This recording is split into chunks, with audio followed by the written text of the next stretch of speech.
Bienvenidos a una nueva edición de Entrevistas Ibéricas para el canal de YouTube del Trapecio. En esta edición entrevistaremos a José Antonio Rocamora, un pionero de la historiografía del movimiento iberista. Doctor en Humanidades Contemporáneas por la Universidad de Alicante, precisamente con la tesis El nacionalismo iberista 1808-1936, ha publicado una docena de artículos sobre iberismo en revistas o en publicaciones especializadas y es autor del libro El nacionalismo ibérico 1792-1936.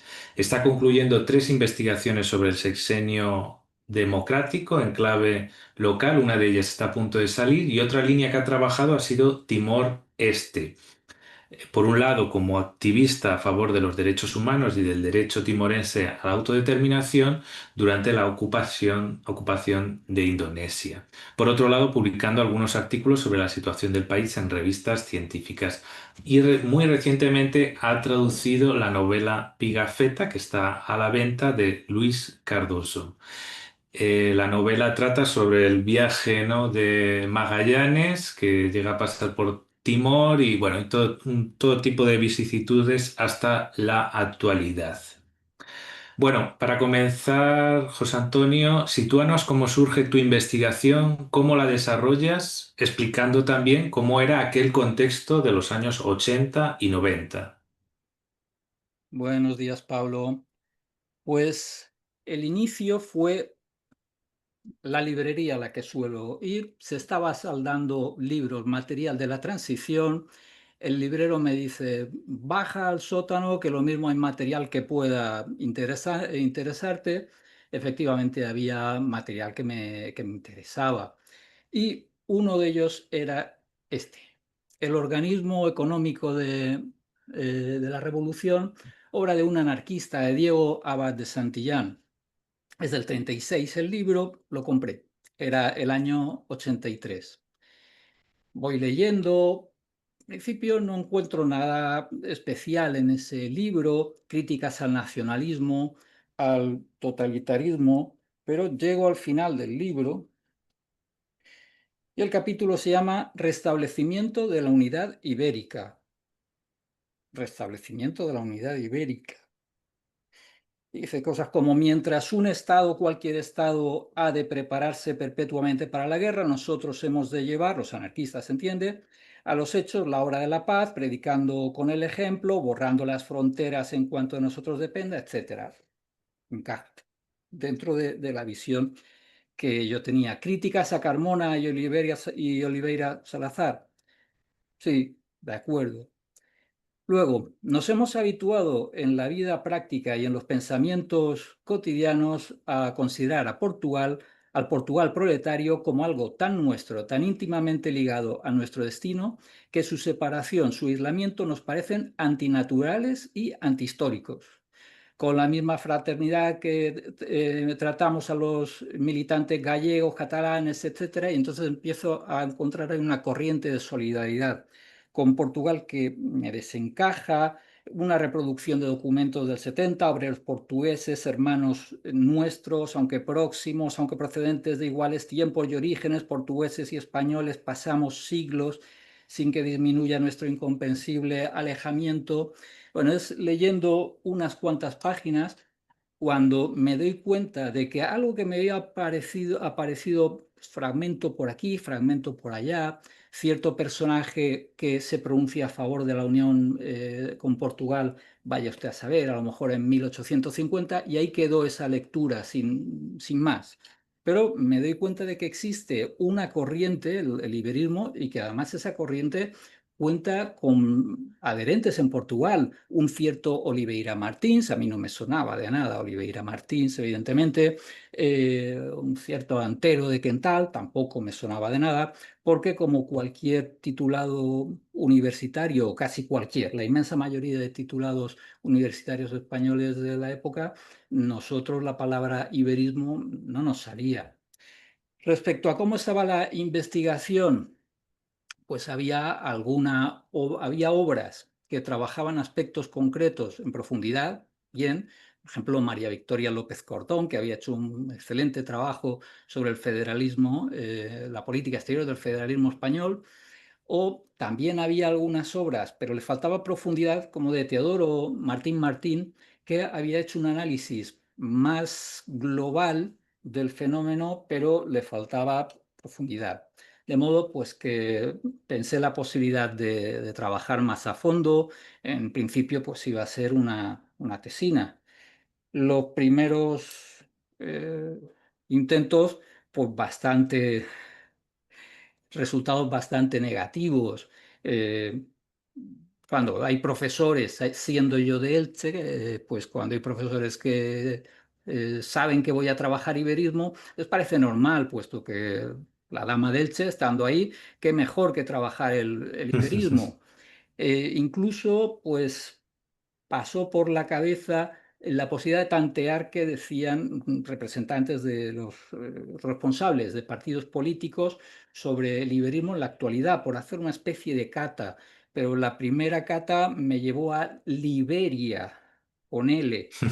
La persona responsable de cierto partido desconocía el iberismo, entonces, como fue además la primera vez que lo pregunté, lo dejé aparcado, lo de ver qué se podía pensar a esas alturas por parte de los partidos políticos españoles. Sí que es cierto, eso ya lo vi después, que durante la transición española y la portuguesa sí ha habido una cierta efervescencia iberista, pero que duró bien poco, muy tenue y corta en el tiempo. Sí, incluso imagino que la dificultad, porque hoy en día con Internet, ¿no? Se pueden hacer investigaciones desde casa. Hombre, siempre es bueno visitar archivos, pero imagino que al tratar un tema así es muy difícil, ¿no? La búsqueda de archivos por la dispersión, la bibliografía, imagino, como tú has comentado, ¿no? Los federalismos especialmente, ¿no? Ahí esos autores lo citarían, pero la dificultad sería inmensa, ¿no? Sí, el principal problema, dejando al lado la falta de una historiografía reciente sobre el tema, o no sino la ausencia, la poca potencia de esa bibliografía actualizada sobre iberismo, es al ir a buscar la materia prima, las fuentes primarias, era la dispersión. Es decir, hay unas cuantas obras cuyo contenido principal es la Unión Ibérica. Sixto Cámara, los Estados Unidos, la Iberia de Sinibaldo de Mas, la Alianza Peninsular de Sardiña, pero no es lo típico. Lo más frecuente es que aparezca dispersa un párrafo por aquí, un párrafo por una página, entonces a veces por la labor era sacar un libro, buscar un capítulo que a lo mejor estuviese planteando la política exterior y entonces buscar dentro de política exterior a ver si aparecía o no aparecía alguna mención a la Unión Y Ibérica. me viene a la mente también que, claro, al abordar también Portugal, pues también habría algunas limitaciones de Portugal y también aquello de que probablemente estuviera más presente el antiberismo que el iberismo, ¿no? Obras antiberistas quizás sean más fáciles de consultar que los iberistas que a lo mejor estaban más ocultos o sabrían, no les daba mucha, por lo menos el siglo XX lo han intentado tapar bastante, ¿no? Esa parte, ¿no? Sí, era más fácil hacer, o es más fácil hoy día hacer en Portugal, una historia del anti-iberismo que del iberismo.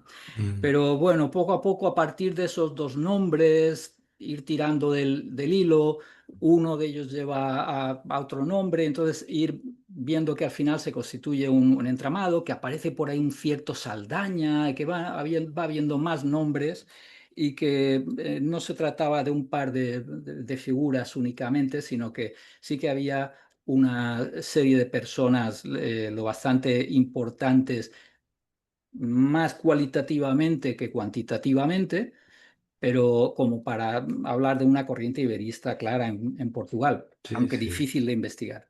Claro que había hombres de pensamiento y hombres de acción, ambos importantes, ¿no? Para el movimiento iberista. Y ya enlazando con la siguiente pregunta, ¿Cómo nace el movimiento iberista y a grandes rasgos, qué mutaciones tuvo a lo largo de su trayectoria?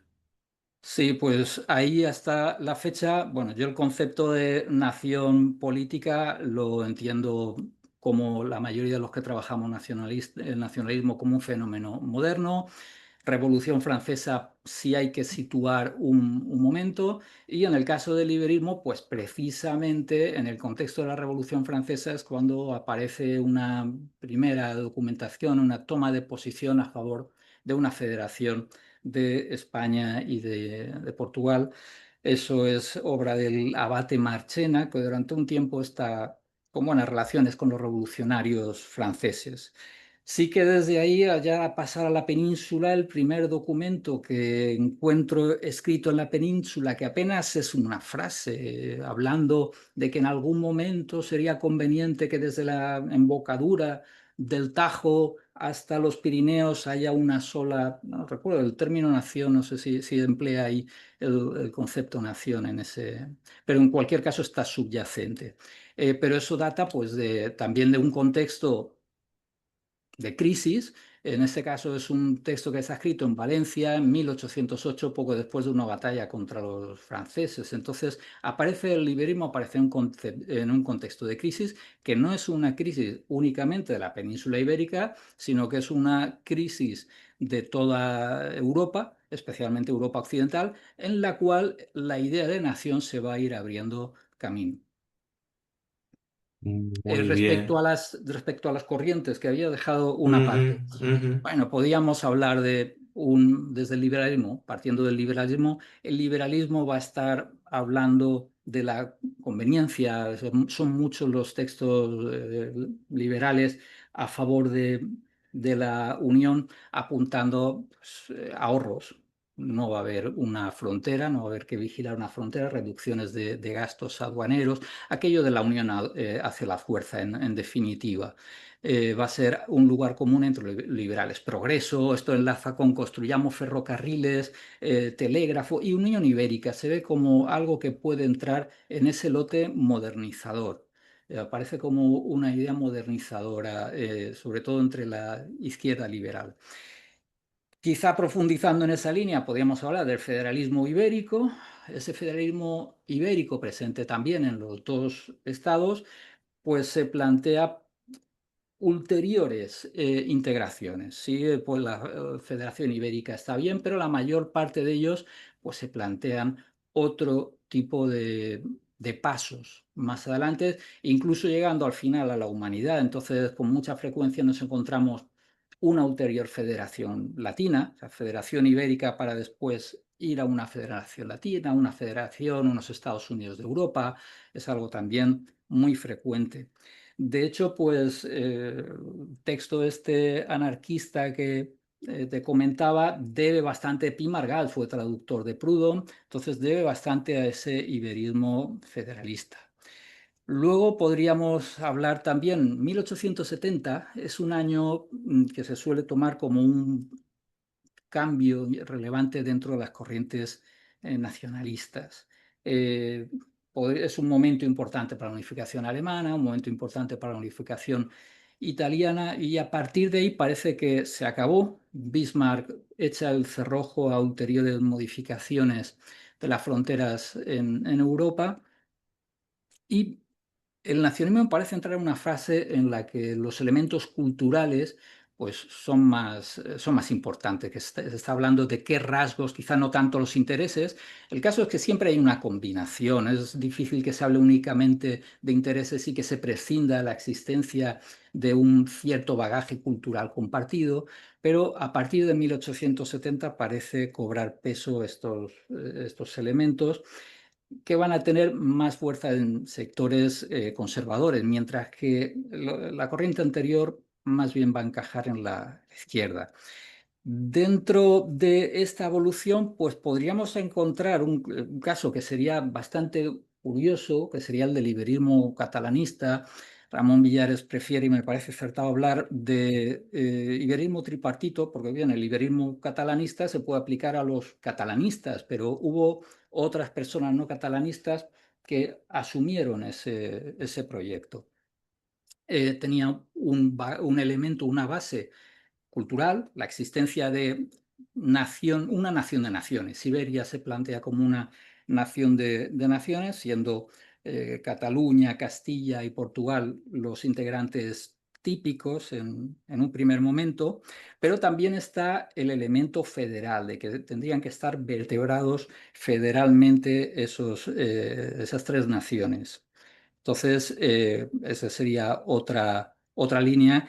El paniverismo, el aliancismo de Sardiña, pues encajaría en esta corriente más de corte cultural. Ujú.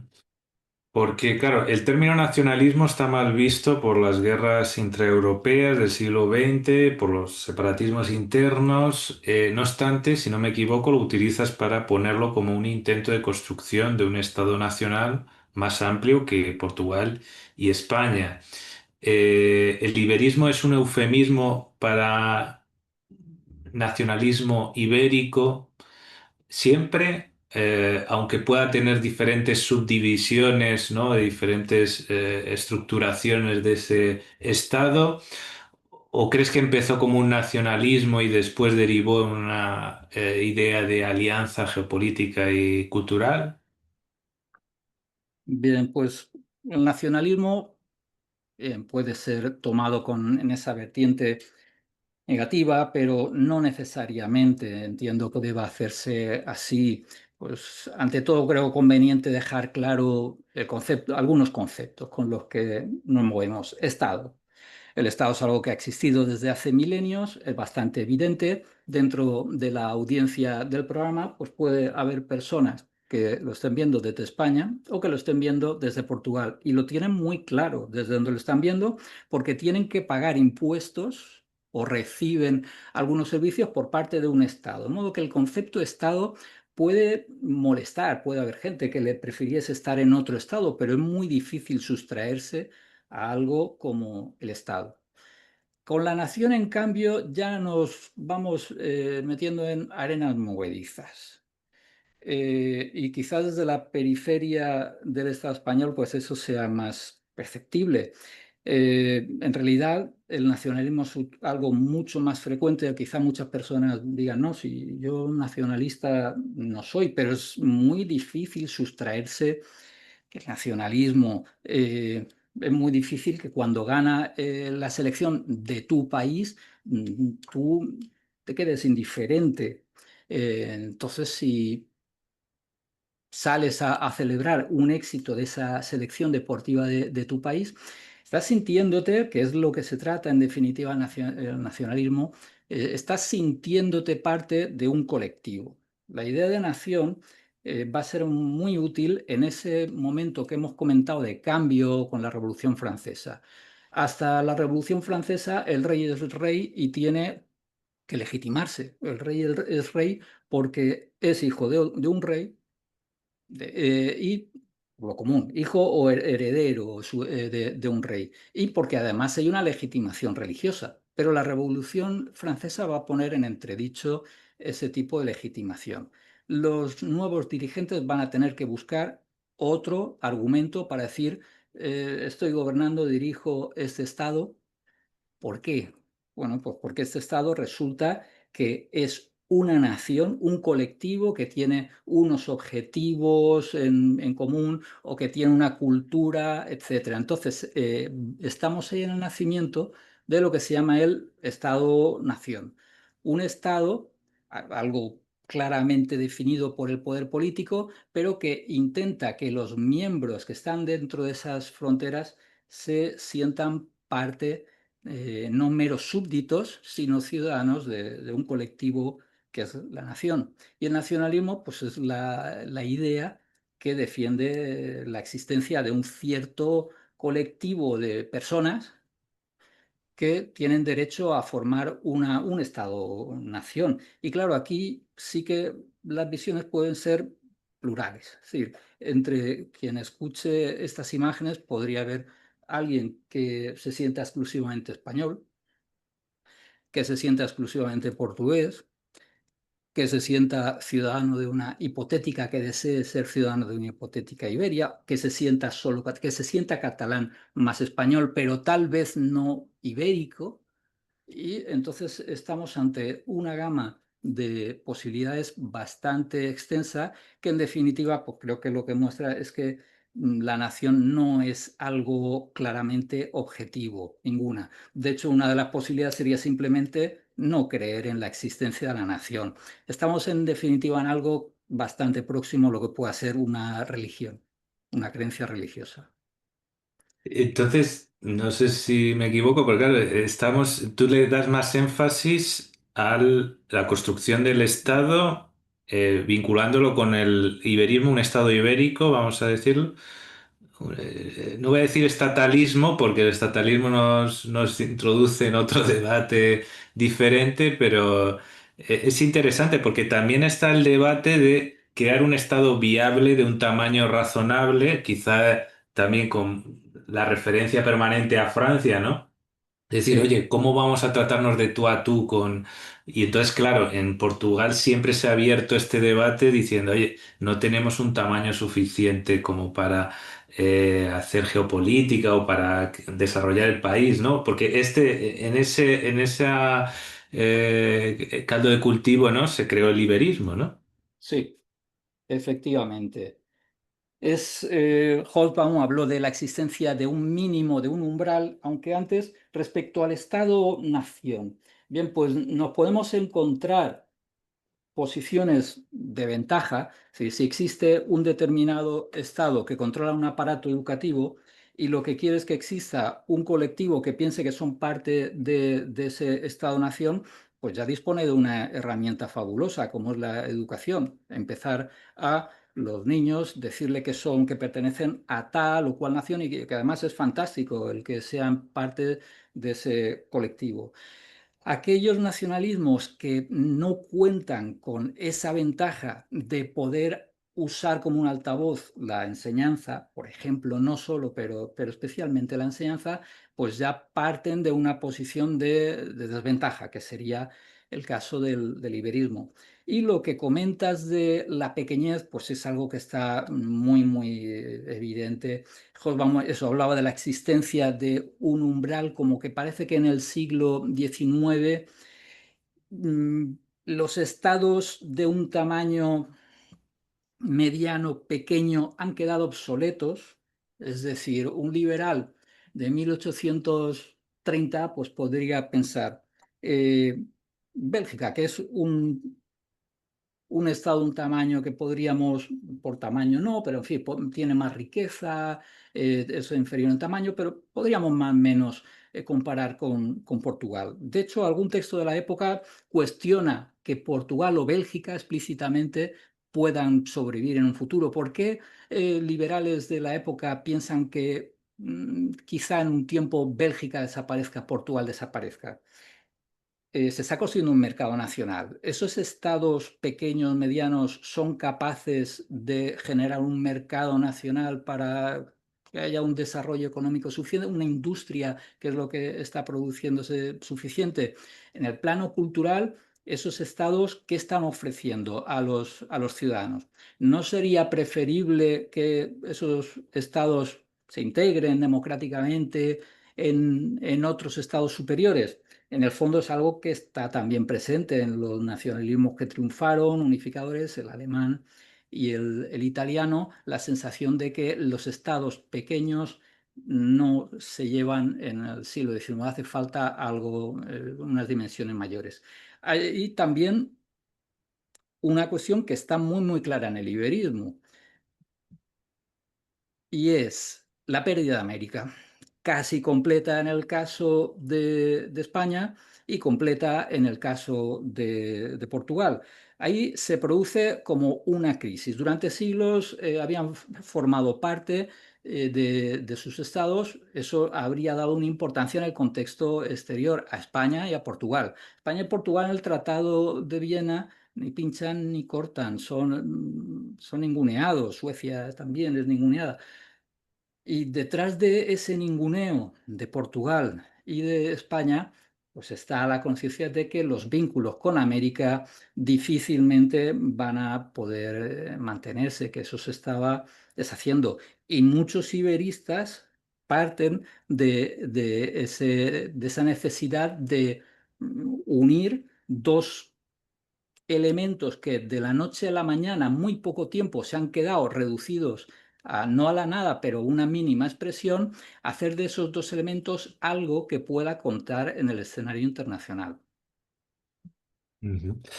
Y claro, aquí también entra el debate este del centralismo también, porque claro, es la Revolución Francesa, es el jacobinismo, ¿no? Y los girondinos, ¿no? El federalismo, que también tiene influencias del federalismo estadounidense y suizo, y es por esa vía que entra al anarquismo, ¿no? Que tiene bastante auge en España y, sin mal lo recuerdo, especialmente en Andalucía y Cataluña, y que después tendrá trasvases continuos, ¿no?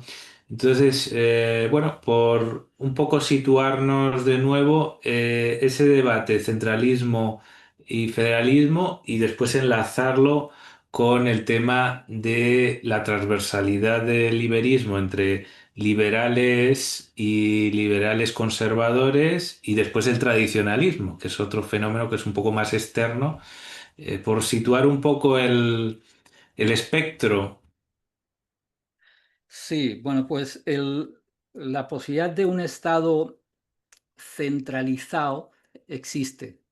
Lo que sí que en ningún momento existe, vamos a ver, quiero decir que hay iberistas que piensan que no hay especial problema en que haya un Estado, siguiendo el modelo, digamos, jacobino, y que de modo hay quizá un buenismo que de modo natural el Estado va a proteger, que no va a pasar nada porque alguien hable portugués, o que la garantía puede venir de que el rey de ese Estado sea portugués, puede ser suficiente condición suficiente para garantizar digamos, libertad portuguesa. Pero en la práctica, más bien lo que van a ir abriéndose es fórmulas que buscan el modo de respetar cierta autonomía de Portugal, pero que incluso pues, esa autonomía la trasladan al espacio español. Porque también aquí estamos seguramente en un juego en una balanza de poderes. Eh, Bien, una federación de España y Portugal, sí, pero una balanza un poco desequilibrada a favor de uno.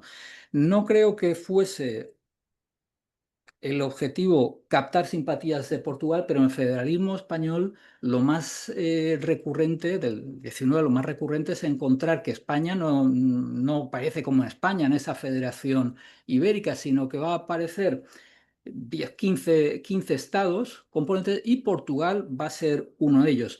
Sí que quizá la percepción de que Portugal, que no solía fragmentarse en estos proyectos federalistas, no solía fragmentarse, podía quedar como un primus inter pares, que dentro de esa hipotética federación ibérica, ¿cuál sería el estado más importante? Portugal. Respecto a la ubicación política, Y ahí había un paralelismo con Italia, ¿no? Con... es que en Italia también vamos a encontrar pues monarquía o república Pero italiana, también el liderazgo de una región en particular de una parte en particular para hacer la unificación, ¿no? pero con una ventaja Ajá, para Italia, que es, sí podía percibirse que España podía absorber a Portugal, ajá. pero no en aquella época. O sea, Unión Ibérica, supongamos desde el nacionalismo portugués se podía decir, esto va a ser una absorción y era perfectamente creíble, España va a comerse a Portugal. En cambio, eso no se podía trasvasar claramente a Lombardía. Lombardía es una región o un estado en ese momento, es un estado dinámico, con población, pero está muy lejos de suponer el 50% de la población de Italia.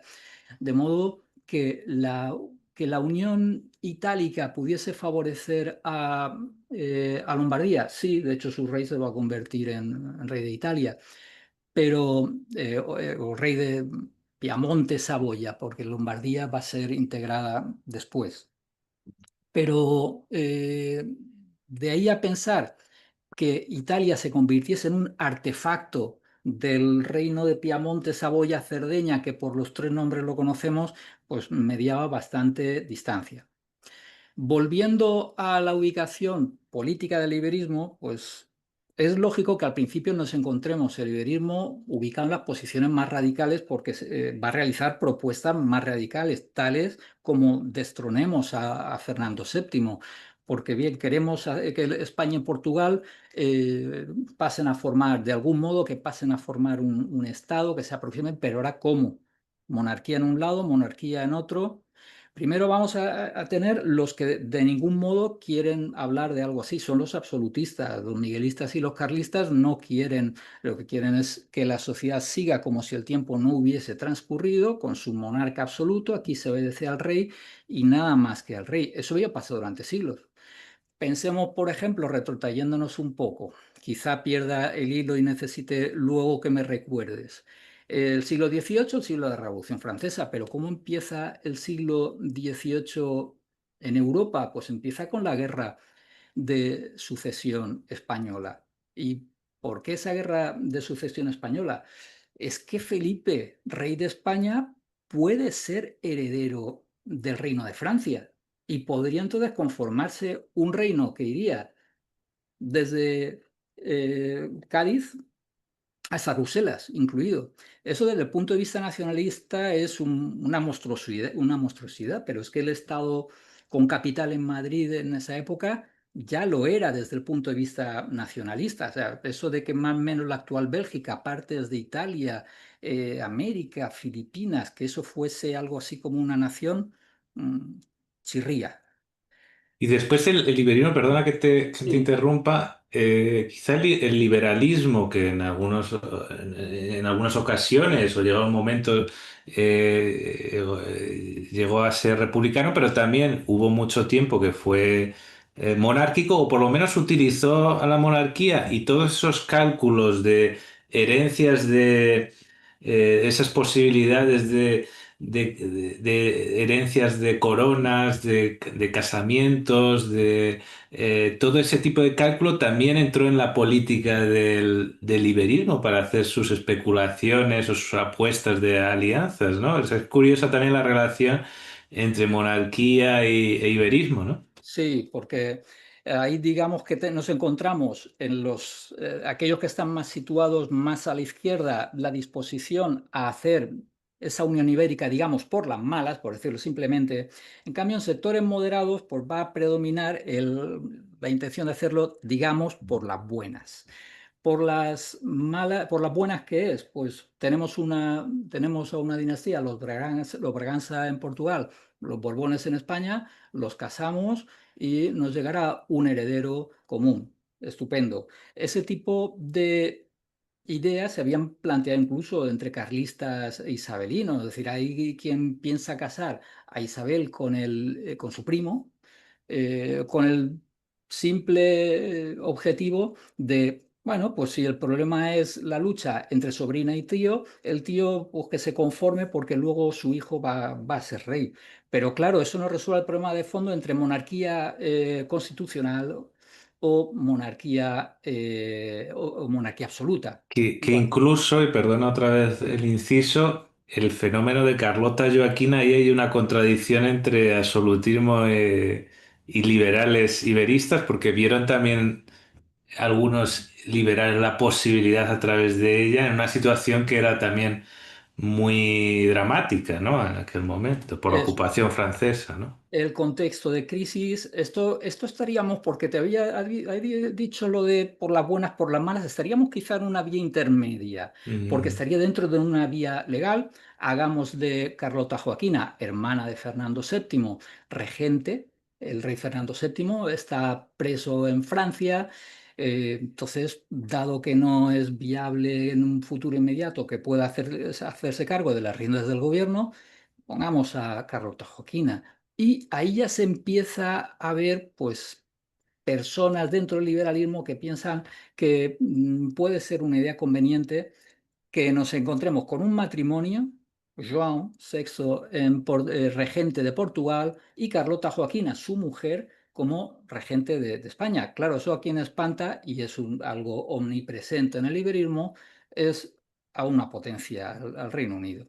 Es a quien eso le preocupa mucho. En otros momentos Francia también va a estar preocupada por esas combinaciones, porque esa supeditación de los estados ibéricos a sus aliados externos, pues va a ser fue algo muy prolongado en el tiempo. ¿Pero tú crees que se ha exagerado un poco ese acondicionamiento de Inglaterra y Francia o crees que es real o depende del momento?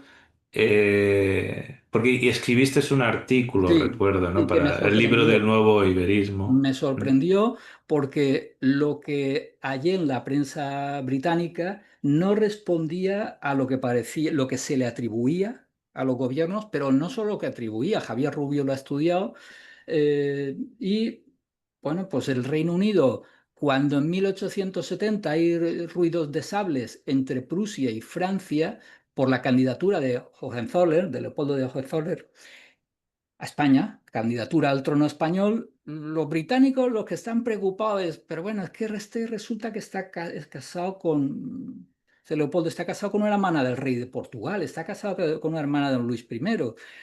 Hay opciones, hay combinaciones de que se produzca por esta vía la Unión Ibérica, eso con ruido de sables entre Prusia y Francia. Entonces, sí que hubo una oposición por parte de los estados porque entendían que le implicaba una pérdida de influencia. Dominio a lo mejor sería exagerado, pero sí de influencia sobre la península. Pero es que Francia, en tiempos de Fernando VII, después de la guerra peninsular, el grado de influencia de los británicos en Portugal y los franceses en España, pues fue bastante alto.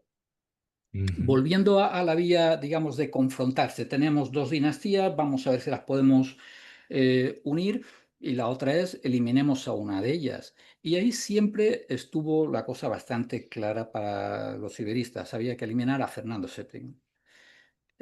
O, en su caso, a Isabel II, a su hija Isabel II. Porque el iberismo también es una historia de exilios, ¿no?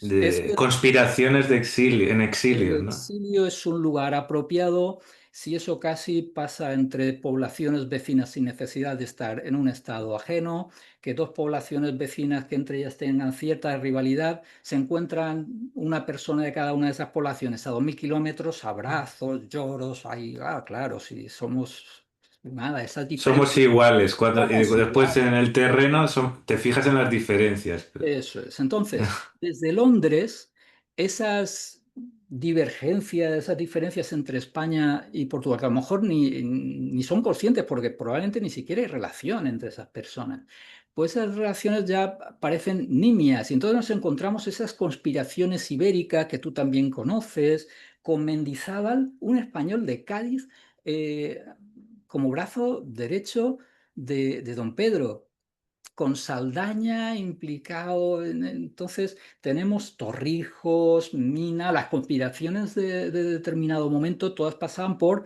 coronemos a don Pedro, emperador ibérico. Entonces ahí esa vía de destronemos a una de las dos, y eran los Borbones siempre. Está también el caso, lo publiqué en el Trapecio también, de aquella visita de don Luis I, que don Luis I más bien se siente incomodado porque tiene un recibimiento multitudinario en Madrid y detrás de ese recibimiento multitudinario hay un sí a la Unión Ibérica, un sí a don Luis como rey ibérico, va a castelar a esa manifestación. Y hay un no a Isabel II, que además se hace muy patente porque se les da físicamente, se le da la espalda a su marido cuando llega a la estación por parte del público. Entonces, volviendo un poco dentro del liberalismo monárquico, pues ha estado la posibilidad de hacer una combinación, un arreglo más o menos pacífico. Eso es más complicado porque implica tener un heredero masculino en uno de los estados, un heredero femenino en uno de los estados, porque para que la siguiente generación pues, tenga los destinos de ambos países, implica casar a los herederos de ambos. Pues claro, la cantidad de reinas consortes o reyes consortes que ha habido reyes consortes que ha habido entre España y Portugal toda la vida ha sido así, ¿no? Y bueno, volviendo un poco más atrás, es inevitable, ¿no? La interpretación histórica de la unión dinástica ibérica de los Felipes ha sido un tema sensible para el movimiento iberista. Hay quien prefirió no entrar en esa polémica y dar la razón a los portugueses nacionalistas, como que fue el gran cautiverio, ¿no? Y los hubo que pretenden rehabilitar, por lo menos la primera parte, ¿no? La de Felipe II, que no fue tan malo para Portugal. Y bueno, reivindicar ese Felipe I de las Cortes de Tomar. Y bueno, y se dice que esa popularización del término Unión Ibérica, que para los historiadores, bueno, más rigurosos, nunca le ha gustado. Sí que es verdad que Unión Dinástica ahora parece ser que es el término más exacto. Monarquía católica, a veces se introduce como algo intermedio hispánica y a veces se acepta más. Lo de ibérico, que bueno, ha habido otros historiadores también, te digo, de como Bouza, que sí que ha recogido el término ibérico, no sé si en latín, que ha estado presente también, o sea que no es algo, pues, también se ha creído que esto venía de Francia, que posiblemente también, ¿no? Pero en efecto yo creo que incluso ahora me viene a la mente un historiador portugués, Varela, también habla de que justamente estos debates de la historiografía de aquel periodo se dio en el mismo contexto donde había todos esos embates, ¿no? Entre el iberismo y el súper antiiberismo que empezaba a crecer en Portugal y entonces el término Unión Ibérica se quedó ahí como un término refiriéndose a aquel periodo de unión dinástica como algo impregnado en iberismo. ¿Estás de acuerdo? No, no, porque lo que te comentaba para la España de inicios del 18, pues todavía la España, incluso hasta a veces hablar de España en el 18, pues tendría sus problemas si nos pusiéramos muy, muy estrictos. Has hablado de esos problemas de cómo definir a ese O sea, no, conjunto. no te digo que eso se deba llamar así, sino que tuvo influencia en el término Unión Ibérica el que existiera ese debate de iberismo en aquella época. ¿O cómo tú ves la relación entre iberismo y los debates historiográficos de aquella época? No para hacer un paralelismo con la propuesta de ellos, sino que contaminaba ese debate, ¿no? De alguna manera, ¿no? Tanto los antiespañolistas como los más partidarios de Felipe. Ya sé que es muy difícil separar una cosa de la otra, ¿no? Sí, bien. Los estados de esa época son estados que son pertenencias de una persona, que los gobierna a distinto título. El que era rey de Castilla era simultáneamente duque de tal o cual país, o rey de tal otro, rey de Nápoles, o lo sigue siendo en la actualidad. El rey de España es rey de Jerusalén. Entonces, detrás de cualquiera de los monarcas de la época tenemos una larga ristra de títulos en los cuales esa persona ejercía su poder con distintos títulos en según qué zona. Esas zonas conservaban su legislación, etcétera. Que, digamos, la península ibérica es en determinado momento el núcleo de los dominios de una dinastía, sí, eso es evidente. Si para esa dinastía era lo bastante evidente al revés, eso no lo tengo claro. Es decir, si para un Felipe IV tenía tan claro que Portugal debía ser prioritario sobre Nápoles, eso no lo tengo claro. Y quizá se ha pecado de un anacronismo posteriormente, decir, bueno, pues y este señor no se daba cuenta no, no se daba cuenta, porque es que la idea de nación no existía. 1580, un lugar común en la historiografía portuguesa, pero también española. Me centro en el caso español. Algo muy, muy frecuente es que a la hora de 1580, pues que hubiese historiadores españoles del 19 o del 20 De hecho, yo recuerdo también un profesor mío de historia moderna diciendo que lo conveniente habría sido poner la capital en Lisboa de ese reino, una vez que se produce la unión. Y sí, ciertamente Lisboa o Sevilla eran mejores opciones que Madrid, visto un estado o dos estados que ahora son uno que se están orientando hacia el Atlántico, dos ciudades portuarias en el Atlántico, quizás sí que era una opción preferible. Pero cuando de eso se hace una interpretación nacionalista, que si no se habría perdido Portugal, la pérdida de Portugal, como si fuese una posesión, pues ahí estamos en otro terreno. En el siglo XIX, lo más frecuente es no afecta únicamente a la Unión Ibérica, diría que es algo más global. Piensa, por ejemplo, en el romanticismo. El romanticismo lo que hace es que tiende a idealizar, y estamos en la época del liberalismo, tiende a idealizar la Edad Media. En cambio, el periodo posterior a la Edad Media sale peor parado. Y la historiografía le pasa lo mismo, porque es falso la visión que tienen historiadores o escritores novelistas, es falsa porque están pensando en la Edad Media como una época de libertad, de un poder más próximo a la base, pero la nobleza no era la base. Es cierto que con el final de la Edad Media vamos a asistir en muchos países a procesos de construcción de monarquía absoluta, de poder que se va concentrando en un grupo muy reducido de personas, y especialmente en una. Pero eso no corresponde a lo que es cierto. Entonces, desde el lado de los muchos iberistas, ven la acumulación de poder de Carlos I, de españoles, iberistas españoles, no valoran positivamente esa acumulación de poder de Carlos I, de Felipe II, etcétera. Lamentan la separación, eso sí, cuando llega a 1640, sí que lo característico es lamentar, pero comprendiendo. Claro, la monarquía absoluta, con esta monarquía absoluta, es la culpable de que se produjera la fragmentación ibérica, pero esa sería como la actitud más dominante, una actitud comprensiva ante un fenómeno como la recuperación de la independencia de Portugal, del Reino de Portugal. Ujú. Muy bien. Y ahora pasando a preguntas un poco más directas, ¿el iberismo fracasó porque perdió la ventana de oportunidad en el siglo XIX para convertirse en un Estado-nación, para conseguir eso? Sí, ahí hay unos años que habrían sido mágicos, que son los 60 del siglo XIX. De paso, pues podríamos comentar lo de la utopía, que el liberismo aparece, el liberismo es una utopía. Para la diplomacia británica no era una utopía.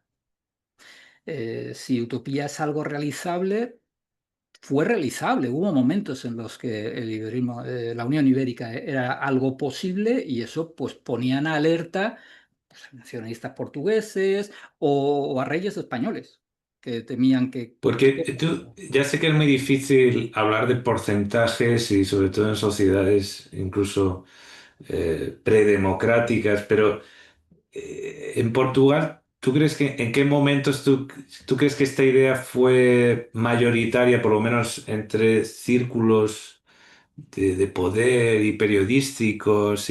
¿Fue mayoritaria o fue más o menos una idea de casi mayoritaria en algún momento? No, fue minoritaria y sí que actúa como plan B, pero eso muchas veces es propio de los nacionalistas, es decir, probablemente si en el Reino de Baviera piensan a mitad del 19 que el Reino de Baviera puede funcionar por sí solo, pues quizá no se embarque en una unificación más amplia, quizá prefiera seguir su propio camino, especialmente su rey que puede temer perder la corona.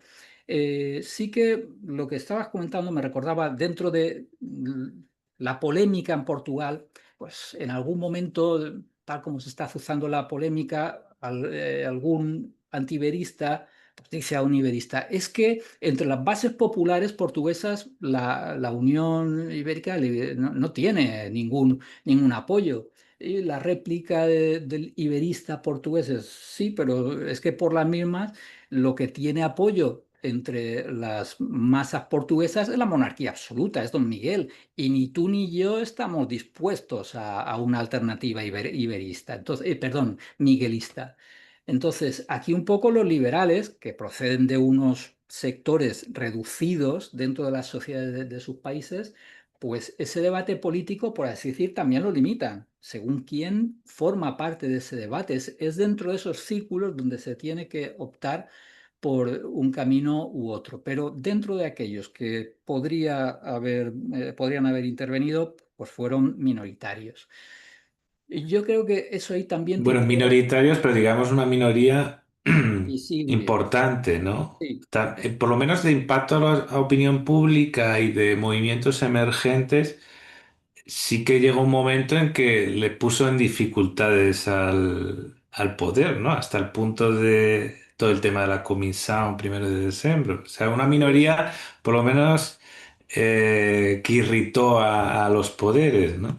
sí, un poco descontextualizando la península ibérica. Un estado grande, un estado pequeño, posibilidades de que se junten. El pequeño va a temer ser absorbido, había aparecido esta posibilidad ya. Y también pensando en carreras personales. Un político del estado pequeño. ¿Qué va a ser de mi carrera política si paso a jugar en un espacio más amplio? Eso por un lado me abre puertas, pero por otro la competencia va a aumentar mucho. Convertirme en presidente del gobierno de un país pequeño tiene su dificultad, pero tengo menos rivales, tengo menos competidores. En un estado más grande voy a tener más. Entonces es algo que muy probablemente pues, habría gente que sopesase. Y quizá ahí tenemos uno de las causas de el por qué en esos años 60 no sucede nada.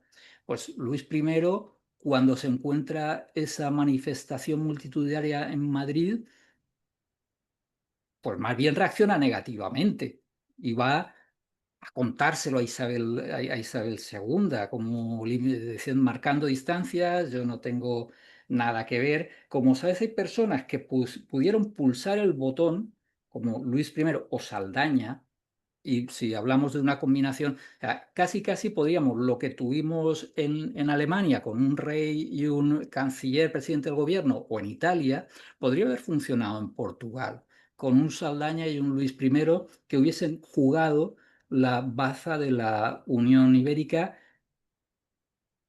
comenzando desde Portugal esa Unión Ibérica. O sea, probablemente habría habido militares españoles que se habrían sumado, ¿me entiendes? Por ejemplo, Prim o progresistas. Muchos progresistas quizás se habrían sumado con tal de acabar, incluso a lo mejor no por iberismo, sino por poner fin a la monarquía de Isabel II. Porque en aquel momento que podemos decir que ese fue el momento, si quitamos a lo mejor aquel de Pedro I, ¿no? Cuarto de Portugal, primero de Brasil, quitamos aquel que ese era una nebulosa mayor, aunque había una carta, había una conspiración, era más complicado. Este sí que estuvo a punto, ¿no? Y tiene que ver también el padre, el hijo y el hermano, ¿no? Está Fernando II, ¿no? Está Luis, no sé si también está Pedro, no Ya. sé si me falla la memoria, no sé si murió alguno por ahí o hubo alguna circunstancia.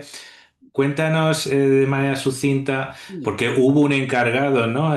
Fernández de los Ríos con esa misión a Portugal, es decir, que o sea, que sí que hubo la oportunidad y que, bueno, por el camino de esa acción, pues no se pudo llevar a cabo por, menos Sí, por España que que por la familia real de Braganza, ¿no?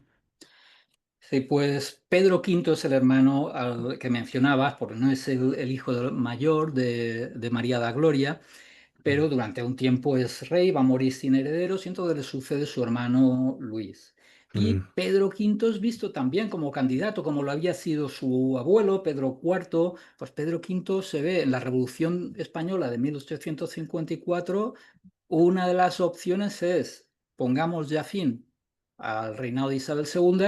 Y entonces, ¿qué? República. República prácticamente no hay republicanos en 1854. Hay que poner un rey, ¿quién? Está clarísimo. Pedro V y Sí, Andrés porque eso es I. algo Sí, bastante original, ¿no? Porque es curioso esa monarquía parlamentaria, ¿no? Porque es el parlamento quien elige, hace un casting, ¿no? de reyes, ¿no? No sé si ha ocurrido en otros países algo así, pero vamos, es curioso, ¿no? Esa y lo, fórmula, ¿no? Parlamentarismo monárquico más que monarquía parlamentaria, ¿no? Algo así.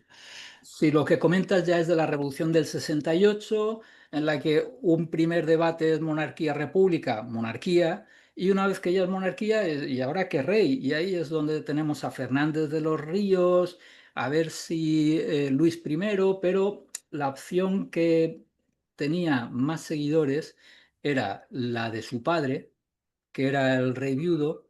Eso lo que permitía era como un periodo de transición mientras esté gobernando don Fernando de Coburgo, pues van a seguir existiendo dos estados, pero llegará un momento en que lo previsible es que cuando este señor fallezca, que Luis I se convierta y ahí sí que habría opciones de una monarquía dual tipo Austria-Hungría, sería Luis de Portugal y España, sería Luis I de Iberia. Bueno, Luis I no, en el caso de España le tocaría segundo, tuvimos uno muy breve como Luis, pero vamos, que eran unas opciones que se Y manejan. coincidía también con unos liderazgos fuertes o por lo menos determinados, como de Prim por un lado y de otro Y de Saldaña. Saldaña.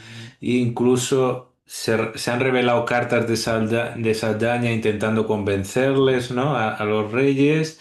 Y un golpe de estado también, pues que interesante, ¿no? Por la coincidencia de las fechas, pero que no hubo manera de convencerles, ¿no? A estos monarcas. No, no, probablemente desde el lado de los Braganzas, que eran los que estaban en una posición de impulsar un movimiento de este tipo, pues lo que pensaban era que era demasiado arriesgado, que quizá por ganar la corona de España pudieran poner en peligro la de Portugal. Retomo aquí un poco lo de aquella ventana de oportunidad de los años 60 y aquí quizá pues un análisis comparado pues podría venir bien. O sea, Alemania, todo el mundo sí sabe el proceso de unificación de Alemania. Ahí en el proceso de unificación de Alemania tenemos a Prusia como factor y la guerra. En los dos casos tenemos elementos comunes entre Italia y Alemania. Un Estado se lanza a unificar ese estado, por así decir, tiene una minoría relativa dentro del espacio unificar. Es un estado importante, Prusia es un estado importante, Piamonte, pero no es un estado como tenemos en el caso ibérico, un desequilibrio Portugal-España.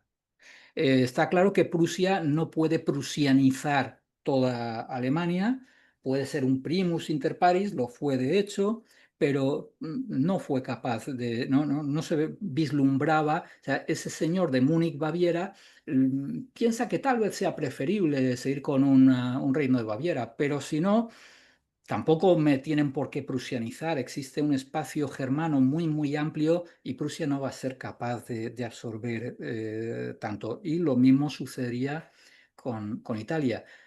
Pero, ¿y en España? Bueno, en España esa posibilidad sí que existe. Y quizá el caso más parecido al de España es el de Suecia y Dinamarca.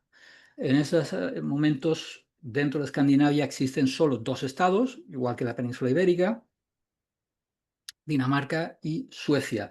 ¿Qué es lo que ha sucedido andando el tiempo? Pues que en vez de dos tenemos cuatro, con Suecia y con Noruega, que formaban parte de Dinamarca. Existía un movimiento también que deseaba la unión de ambos y que estaba el escandinavismo. Y también estaban las mismas de que si una unión dinástica, cuando hay una guerra entre Prusia y otros estados alemanes contra Dinamarca, pues esos sentimientos escandinavos afloran también en Suecia, están atacando a un, digamos, hermano escandinavo, ¿qué hacemos nosotros? Pero lo que ha sucedido es que esos dos estados escandinavos no se han unido, esos dos estados ibéricos no se han unido, en cambio, la pluralidad de estados del ámbito germánico y el itálico sí se han unificado. Quizá más fácil unir a muchos que unir a dos, porque con dos es posible que no, porque hay otros elementos que están, o sea, la unificación de Alemania tuvo adversarios, sí, tuvo adversarios, como la Unión Ibérica, pero salió. Y la unificación itálica tuvo adversarios, pero salió.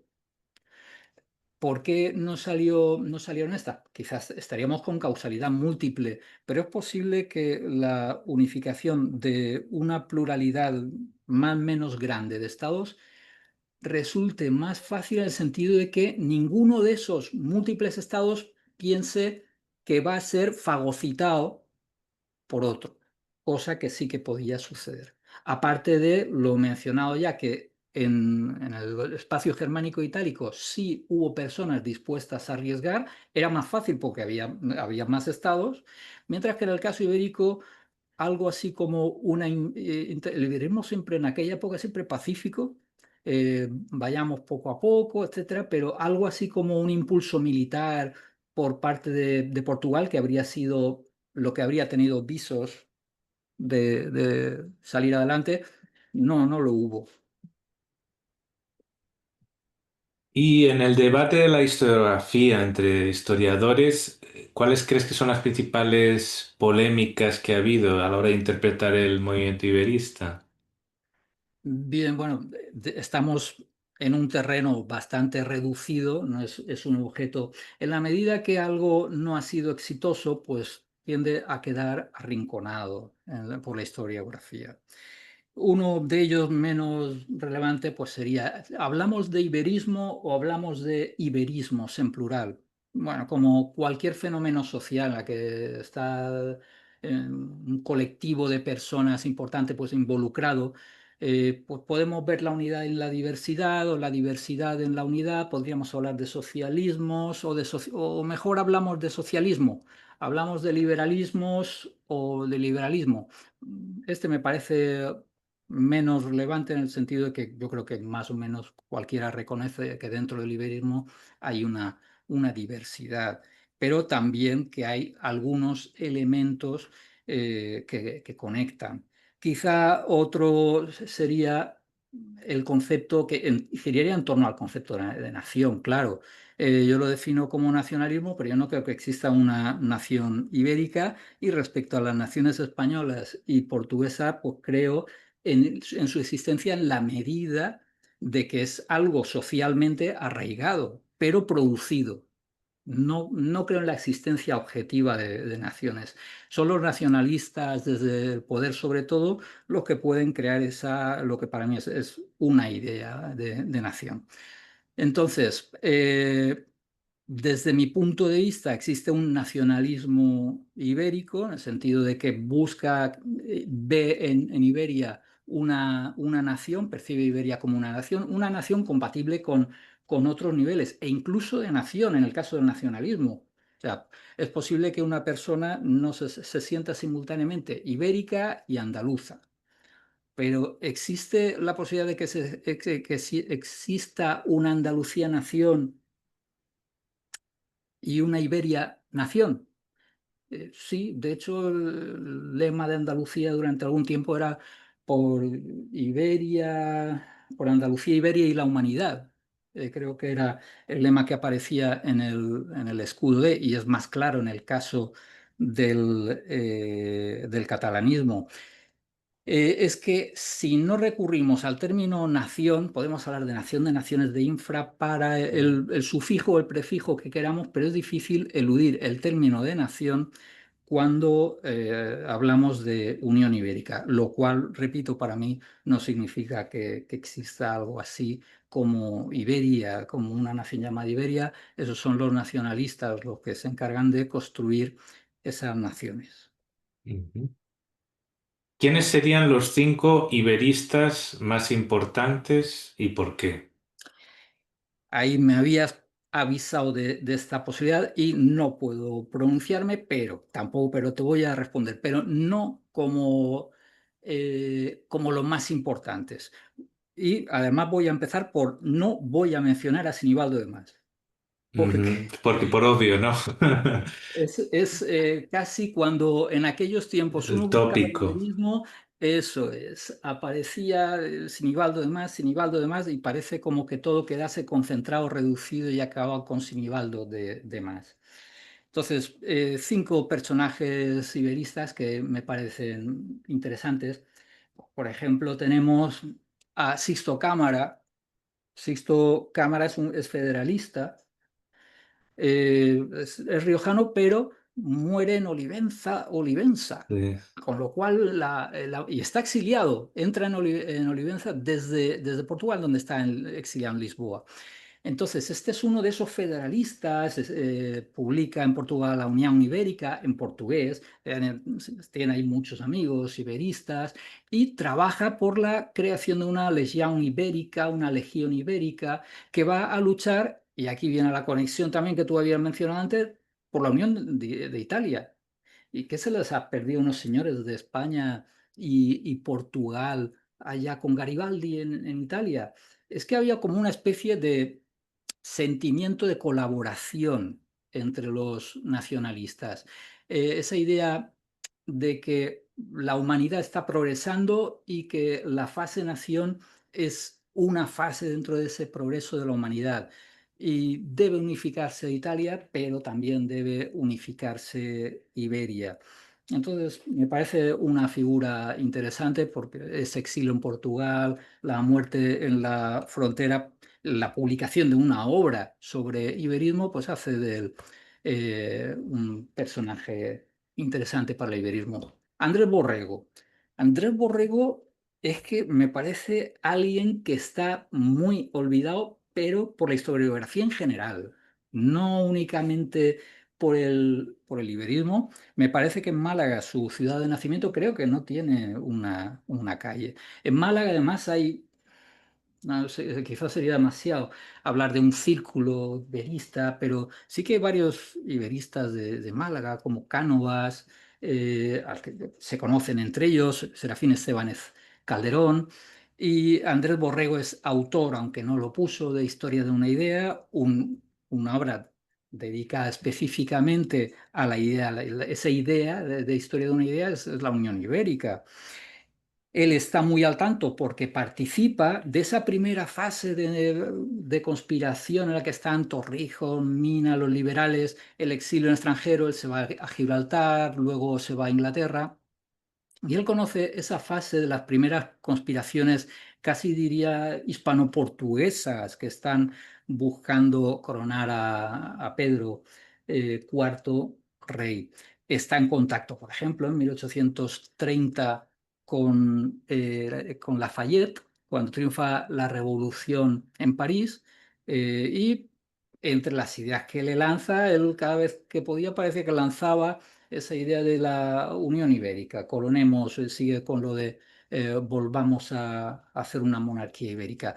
O parece ser que también está en ofertas por lo que dice en Historia de una idea, en ofertas en 1854 a Pedro V para que se convierta en rey ibérico. Eso finalmente, evidentemente, eso no prosperó. Entonces, Andrés Borrego también me parece una persona interesante.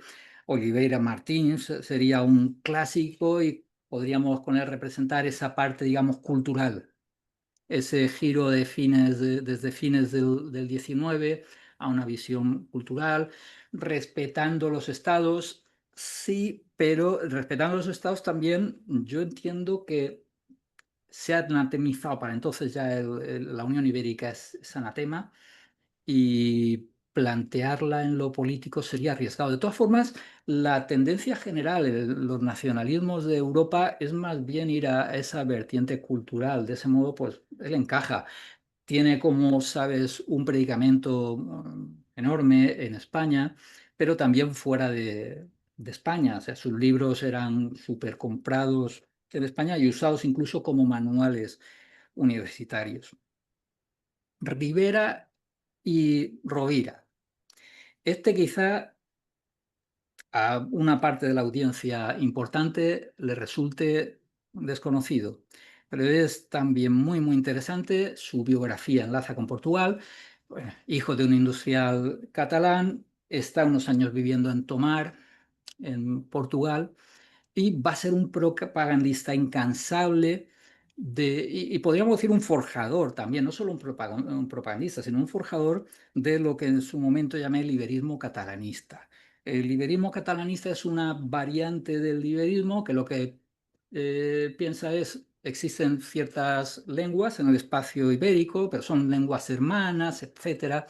Entonces, lo que convendría hacer es que esas lenguas sean base para la formación de unas grandes naciones en el espacio ibérico, pero esas naciones de base lingüística deberían ir luego un paso más allá, configurando una Iberia que por lo común tenía tres integrantes: Portugal con Galicia, una Gran Cataluña, pero también una Gran Castilla, porque a diferencia de lo que hacían los federalistas ibéricos, que lo normal es que tuviésemos un repertorio de 10, 15 estados, aquí el número de estados se reduce bastante.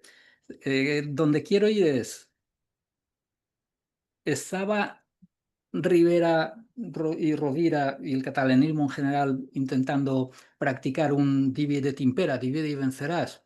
No, no lo creo porque bueno, el sumar Galicia-Portugal sí podría ir en esta línea.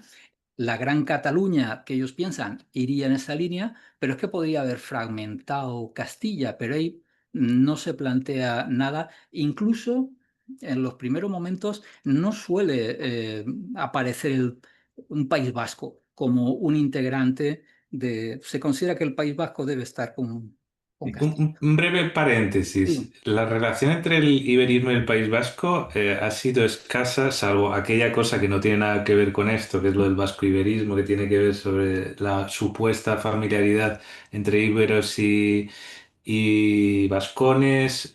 Eh, lo que es este movimiento contemporáneo liberal, ¿qué presencia tuvo en el País Vasco? ¿Escasa o no? dentro del nacionalismo vasco, entendemos, Ah, entiendo. dentro del nacionalismo vasco, y ahora que me lo dices, evidentemente hubo aquel debate de la Comunidad Ibérica de Naciones, Sí, pero coméntame. pero a ver, si un vasco era un federalista, podía ser perfectamente un federalista ibérico. No había ninguna, como podía serlo un valenciano. Dentro del nacionalismo vasco, sí que mientras que para el galleguismo, el catalanismo, la cuestión de Portugal ha tenido, o sobre todo, tuvo un peso enorme, no sucede nada semejante para el nacionalismo vasco, lo cual no quiere decir que no haya habido. Por ejemplo, en Acción Nacionalista Vasca era más fácil encontrar esas vías de unión ibérica. Aquí también tenemos probablemente la cuestión de la lengua, mientras que, por ejemplo, Rivera Rovira es una lengua romance, el catalán, y puede tender puentes hacia otras lenguas romances. No estamos en ese caso, en el caso del euskera o las variantes de euskera, ya no estamos con lenguas romances, con lo cual hay una línea como que fallaba. Y bueno, era quizá un poco por cerrar, había dicho, sí, pues Saramago me parece que sería un quinto que podríamos alargar. Por ejemplo, Gonzalo de Reparaz es otra figura muy, muy, muy interesante. Además, aquí tenemos País Vasco, Gonzalo de Reparaz, sigo con Gonzalo de Reparaz. Sí. Porque si no me equivoco, Gonzalo de Reparaz creo que nace en Bilbao, pero es de ascendencia gallega. Está en Oporto, donde él se educa, está en Oporto, tiene ciudadanía portuguesa, pero además tiene un iberismo. Luego, al final de su vida, va a conectar bastante con el iberismo anarquista, pero hay una parte que yo diría que prácticamente es personal, que es una ampliación de Iberia al norte de África. O sea, él piensa que étnicamente la población más próxima del norte de África es semejante a la que hay en la península ibérica y dentro de lo que es su espacio de su nosotros, que al final eso es lo que delimita a una nación, en su nosotros está incluido Marruecos, básicamente lo que sería el actual Marruecos. Marruecos no aparece en otros iberistas, sí, pero aparece como un lugar a lo mejor para expansión, que a lo mejor puede parecer estupendo que España conquiste Marruecos o que conquiste la Cochinchina como realmente se embarca en una expedición a la Cochinchina. Podríamos dejar estos cinco Vale, países. pues sí, están muy bien esos cinco. Bien, ya yendo a la recta final, a lo largo del siglo XIX el iberismo impregnaba a toda la sociedad española, popularizándose la marca Iberia para todo tipo de establecimientos, con especial relevancia de los cafés y de un importante periódico. ¿Qué nos puedes hablar de esto?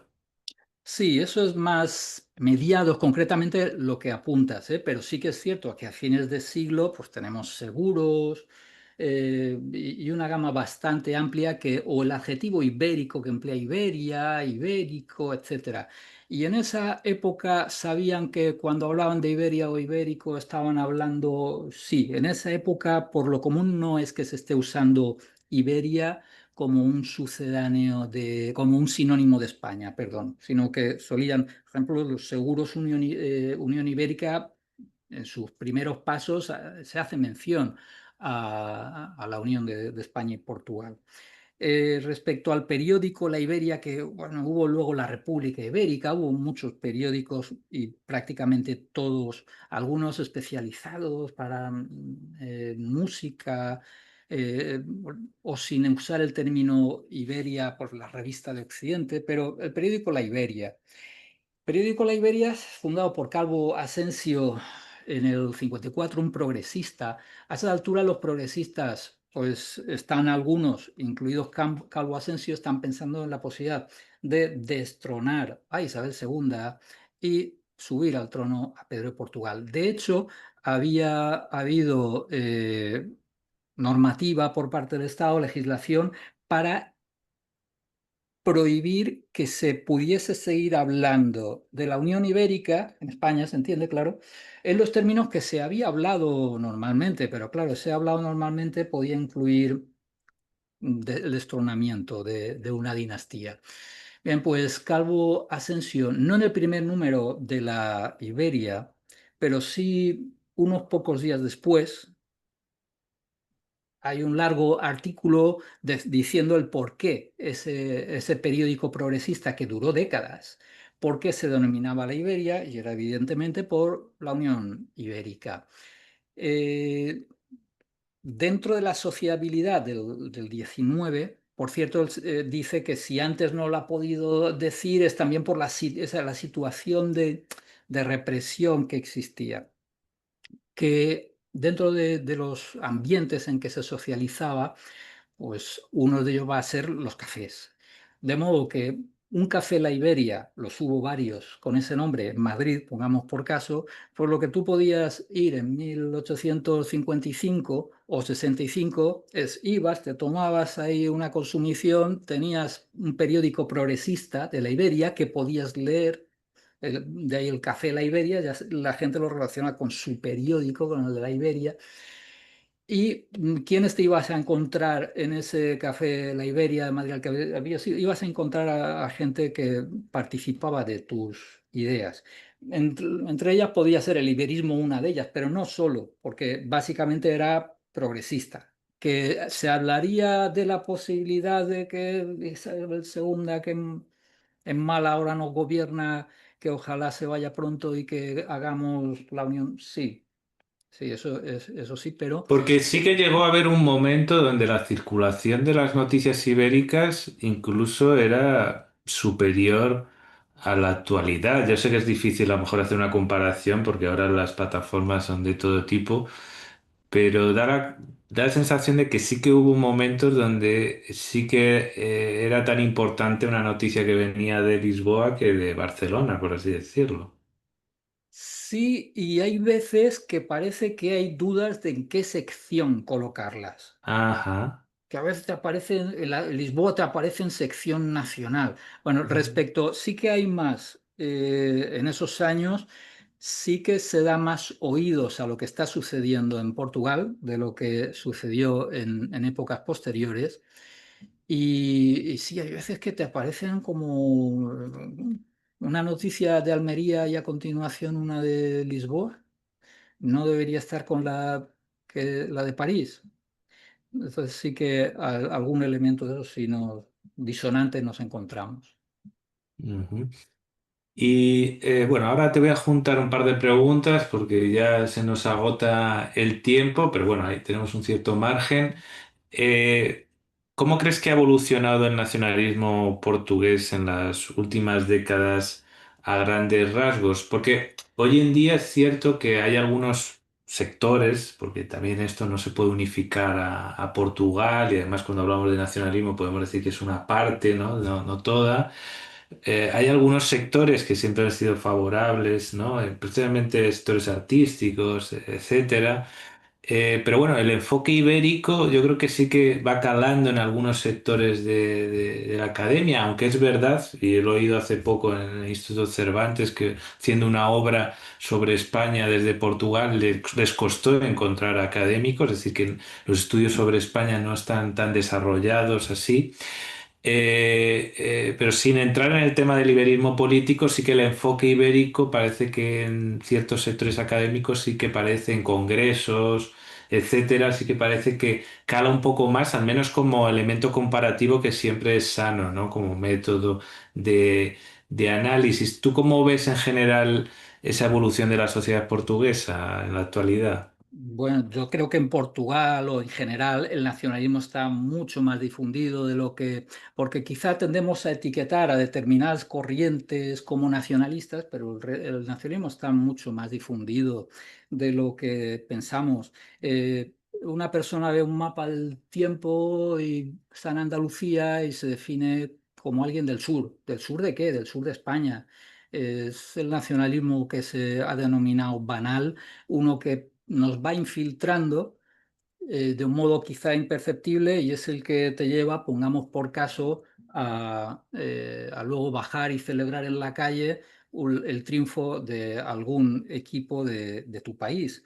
Entonces, en Portugal como en España, pues yo creo que está evolucionando de esa parte quizá más visible, creo que te refieres a esa parte más visible, en la misma línea en general que lo está haciendo en el resto de Europa, está ganando un crédito político, quizá está deshaciéndose de nexos con la religión que tuvo en el Porque pasado. sí que es verdad que, bueno, esta pregunta a lo mejor no es lo mismo hacerla ahora que hacerla hace 2 o 3 años. Es verdad que está el fenómeno de Shega, que es verdad que podríamos decir que es verdad que algunos prejuicios antiespañoles se han reducido, pero también el clima de ascensión de un cierto ultranacionalismo se ha visto incrementado muy recientemente, ¿no?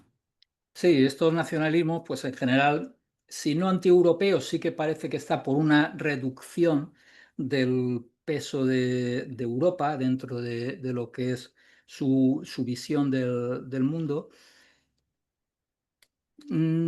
Parece que apuntan a mantener colaboración con otros movimientos nacionalistas de su entorno, o sea que no hay unas muestras claras de hostilidad. Es decir, hay un movimiento en Alemania y otro en Francia que eso echaba chispas hace un tiempo y parece que ahora, aunque a veces aparece alguna de esas chispas, pero no llega a prender. Entonces, una parte de los portugueses quizá han radicalizado, han hecho más visibles las ideas nacionalistas, sí.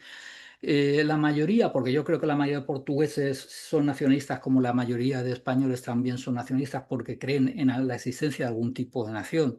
Pues esa mayoría pues tendría un nacionalismo, digamos, más suave, mostraría un nacionalismo más suave, compatible con la idea de Europa, que de algún modo Europa ha podido ir desplazando a Iberia.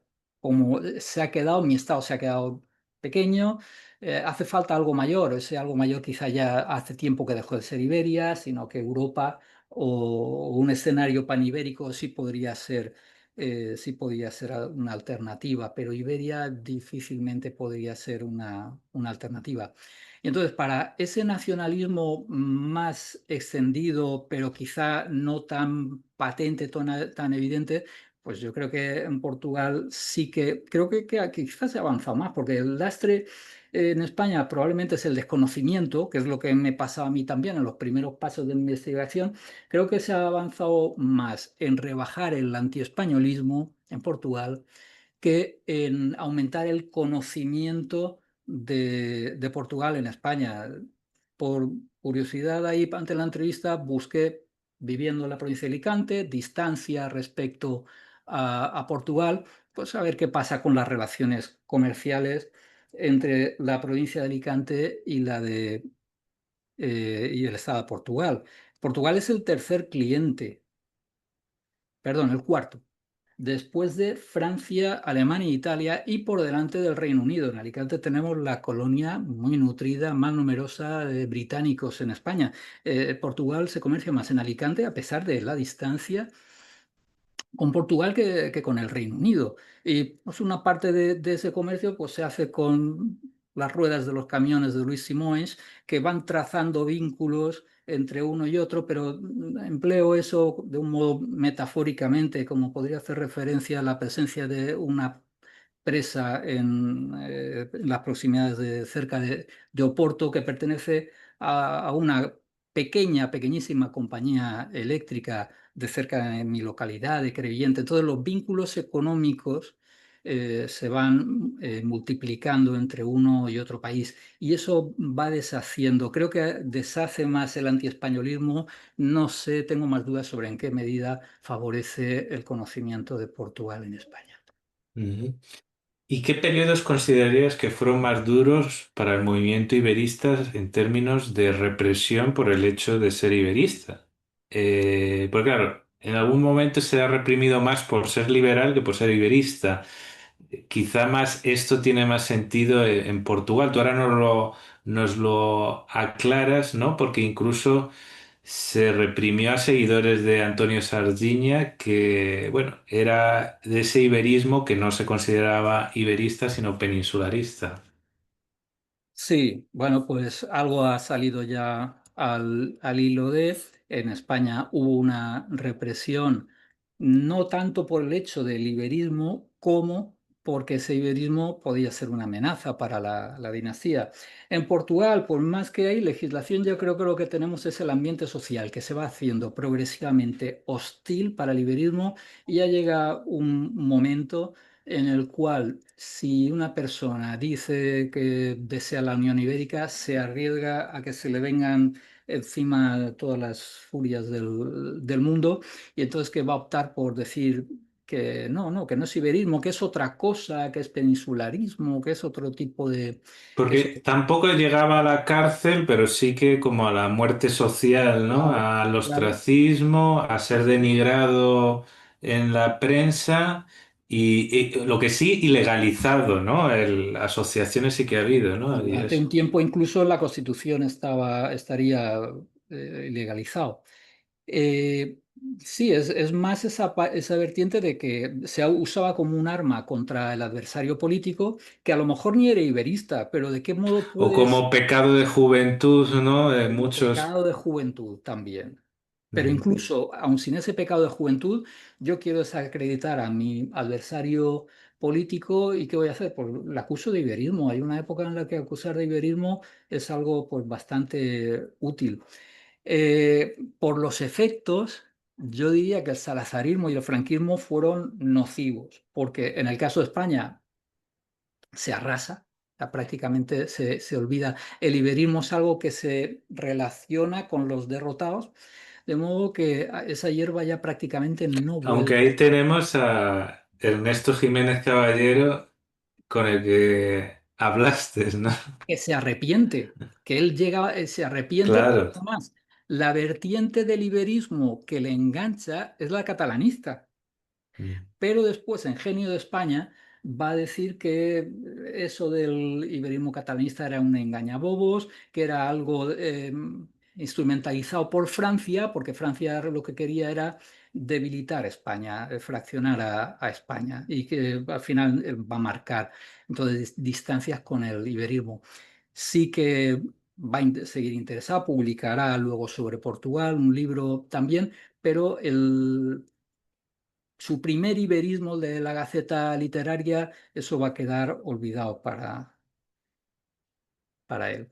Muy bien. Y bueno, ya para terminar, bueno, el siglo XX siempre ha sido como un siglo malo para el liberismo, aunque de vez en cuando se van sacando cosillas nuevas, ¿no? Y tú mismo también me lo has llegado a comentar. Evidentemente, en el periodo de ese aliancismo entre regímenes no se puede hablar de iberismo. Pero bueno, siempre ha habido conexiones y gente que cooperaba, ¿no? Y después, bueno, está el fenómeno de Don Juan desde Estoril, ¿no? Que muchas veces posiciones de estos que vienen del sardinismo acabaron en el liberalismo monárquico, ¿no? Y como otro personaje también interesante, ¿no? Que el Marqués de Quintanar, ¿no? Pero también esto nos lleva a una situación donde evidentemente tú has expuesto el carácter del fracaso del liberismo en tanto el proyecto original, pero sin embargo también podemos darle un enfoque en compensación de, bueno, un iberista como Fernando Morán, ¿no? El PSP en general, ¿no? El propio alcalde de Madrid, ¿no? Llegó tiene calle, ¿no? En Lisboa. Eh, el viejo profesor, que ahora no me viene el nombre, Tierno Galván, ¿no? Bueno, También escribió cosas sobre iberismo. Creo que ellos llevaban mucho más avanzado la relación con los socialistas portugueses que el propio PSOE, ¿no? Que se estaba reconstruyendo. Y bueno, y este Fernando Morán viene de ese núcleo y estuvo mucho tiempo también con una experiencia allí en la Embajada Española en Portugal y sabía portugués como sabía portugués y sabe Juan Carlos I. Entonces se dieron ahí unas ciertas circunstancias en 1985 donde, bueno, parte del programa iberista se hizo superpuesto al europeo, pero en la práctica se ha hecho una unión ibérica comercial, ¿no? Se ha diluido esa frontera dura. Y bueno, y también ha habido, ese marco también ha propiciado pues otro tipos de iberismos culturales o geopolíticos. ¿Qué balance tú lo ves desde tu perspectiva? sí, desde luego, si se está pensando en algo así como un Estado-nación ibérico, ya no. Aquellos argumentos que podían servir tiempo atrás, cuando Portugal tenía colonias en África, a España le queda Cuba. Bueno, pues si juntamos España, Portugal, más lo que queda de sus colonias, todavía somos algo en el mundo. Eso parece que esa vía de utilidad, no. Ahora bien, utilidad en el sentido de ser una Aunque potencia. está también el argumento también de panibérico, iberoamericano, que también eso a partir de 1991 también volvió a la palestra por todas estas cumbres y tal. Pero bueno, perdona el incisos. Sí, es que en realidad esa subida de nivel geopolítico es o bien ir hacia Europa, que es lo que se hizo a la altura del 86 para disgusto, entre otros, de Saramago. Encaja, como has comentado, lo del 85 encaja en esa línea. Independientemente de esa integración europea, ¿puede ser interesante una mayor compenetración ibérica? Sí, por supuesto que puede ser interesante explotar esa línea. Los avances que se hagan ahí, pues bien están. Y luego efectivamente existe la posibilidad de un espacio panibérico y la relación entre Europa y ese paniverismo, pues bueno, pues puede ser, digamos, conflictiva. Podría ser que haya personas que se inclinen por Europa y prescindan de ese marco panibérico que se esparce por todo el mundo. O viceversa, o podría ser que alguien se defina, que se incline únicamente por ese espacio panibérico y que quiera desentenderse de Europa, pero existiría un camino intermedio que podría ser intentar hacer de la península ibérica un punto de engarce entre Europa y ese espacio panibérico que se extiende sobre todo por América, pero no exclusivamente por América. Muy bien, y ya por último, simplemente, pues si te quieres despedir o si quieres hacer un comentario final o comentarnos si tienes en perspectiva reeditar aquella tesis y libro o bueno, los planes que tengas. En lo que Coméntanos. se refiere a iberismo sería, entre tanto, el material, lo que se ha publicado desde el lado de la historiografía es mucho, material que he encontrado posteriormente a la publicación del nacionalismo ibérico, pues también es mucho. Sí, una revisión y una ampliación, me quedé en el 36, pues probablemente iría al 86. La integración en Europa quizás sea dentro de esa revisión que espero empezar a cometer en un año y algo. Y bueno, pues agradecerte que hayas contado conmigo y nada, pues estoy a vuestra disposición. Pues muy bien, pues muchas gracias, José Antonio Rocamora. Realmente es un referente de historiografía. Yo os recomiendo que os hagáis con el libro del nacionalismo ibérico. También podéis leer artículos suyos, entrevistas suyas. Evidentemente es un libro que es difícil de encontrar, pero bueno, en bibliotecas o en tiendas de segunda mano, si encontráis alguna oferta ahí, porque normalmente está caro. Yo tuve la suerte de encontrar una en un momento dado, pero tiene pues esa tirada, pero bueno, por ahí circula. Y nada, os animo a todos los lectores del Trapecio a seguir investigando sobre esta historia de este movimiento que no ha tenido mucha repercusión en la historiografía general, pero que si se busca se encuentra mucha cosa muy interesante. Pues bueno, hasta aquí estas entrevistas ibéricas en esta edición con José Antonio Rocamora. Nos vemos en otra ocasión, ya sabéis, en redes sociales y en YouTube. Muchas gracias.